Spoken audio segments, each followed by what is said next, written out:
భారత నిఘా వైఫల్యం భద్రతా వైఫల్యం కారణంగా ప్రధాని మోదీ అమిత్ షా రాజీనామా చేయాలి కాంగ్రెస్ పార్టీ డిబేట్ వస్తుంది. అది ఒక పేలవమైన ఆర్గ్యుమెంట్.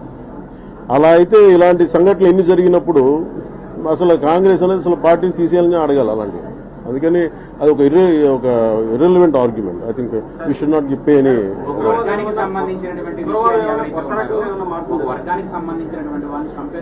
మీరు ఫస్ట్ మీరు కూడా ఇది మార్చుకోండి. ఒక వర్గం అంటే ఎవరు? You speak. మీరు అదే మాట్లాడండి. ఫస్ట్ మీరు కరెక్ట్ చేసుకోండి. When Hindus are targeted speak it loud. లేదు మీరు కరెక్ట్ చేసుకోకపోతే ఎట్లాగా? మీరు ఫస్ట్ నేను అనేది ఏంటంటే ఇట్ ఈస్ నాట్. మీరు ఒక ఫ్యాక్ట్ మీరు ఫస్ట్ అందరికి స్పష్టత తెచ్చుకుందాం. Hindus are being targeted and killed in Kashmir. Let us speak about it. అంతే. Let me answer. ఇది కాదు అని చెప్పేసి కొంతమంది వాదన అయితే బయట వినిపిస్తున్న పరిస్థితి సార్. అది మీరు క్లారిటీగా ముస్లిం కుటుంబాలు కలిసి ఉన్నారు కాబట్టి వాళ్ళు చెప్పినటువంటి విషయం ఏదైతే ఉందో అంటే ఏంటి అలా కాదన్నా? అది కాదు అనేది వాళ్ళు ఏం చెప్పారనేది మీకు ఒక టార్గెట్ ఉంది కదా సార్. ఉన్నటువంటి మాట్లాడినటువంటి విషయాలు ఏవైతే ఉన్నాయి, వాళ్ళు చెప్పినటువంటి విషయాలు ఏవైతే ఉన్నాయి వెరీ క్లియర్. వాళ్ళని అడిగారని మీరు కల్మా చదవమన్నారంట. లేదండి, ఉదాహరణకి పొద్దున్న నేను మసూదన్ గారి ఇంటికి వెళ్ళాను. వాళ్ళ మిస్సెస్ చెప్తా ఉన్నారు, ఆవిడ ఇన్ని మోడర్న్ డ్రెస్ వేసుకున్నాను, నేను బొట్టు పెట్టుకోలేదు. వాళ్ళ హస్బెండ్ అన్న ఎందుకు బొట్టు పెట్టుకోలేదు? లాస్ట్ 10 నిమిషాల ముందు ఒక అరగంట ముందు ఫోటో కూడా చూపించారు, బొట్టు పెట్టుకున్నారు ఆవిడ.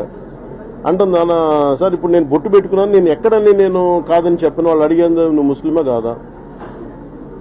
ఇట్స్ అ ఫ్యాక్ట్ కదా. దాన్ని మనం తప్పు అనుకోవడానికి మనం ఏం లేదు దాన్ని. ఎందుకంటే అదొక ఫ్యాక్ట్ జరిగింది దాన్ని. అంతేగాని దీన్ని వైట్ వాషింగ్ చేయకండి. ఇంకా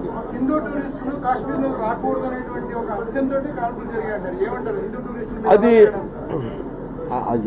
వాళ్ళ ఉద్దేశాలు ఏంటో అది గవర్నమెంట్ అట్లా ఎవరు అనుకున్నా కానీ కాదు. కానీ వాళ్ళెవ్వరు కూడా బేసిక్గా they have targeted Hindus. That is very evident and that's very clear. ఇది మనం యాక్సెప్ట్ చేద్దామండి. ఇంకా మనం అందరం సున్నితంగా మాట్లాడటాలు, లేదంటే లోపాయికారిగా మాట్లాడటాలు, లేదంటే చుట్టు తిప్పి మాట్లాడద్దు. It is very targeted killing of Hindus like previous Kashmiri pundits. ఇది మన fact. I think we have to accept it and we have to take stern action. అంత మాత్రం ఒక మాట అట్లా మీరు మళ్ళీ దాన్ని ఆ ఎక్స్ట్రీమ్ కూడా తీసుకెళ్ళదు. నేను ఆ ఎక్స్ట్రీమ్ కూడా మాట్లాడట్లా. నేనేం మాట్లాడుతున్నానంటే it is clear cut targeted Hindu killing. That's very clear, that's very evident. Number 1. దాన్ని మనం ఎలా అడ్రస్ చేయాలి? ఎవరైతే దీనికి ఇది కాశ్మీర్లో ఉన్నా ఇంకో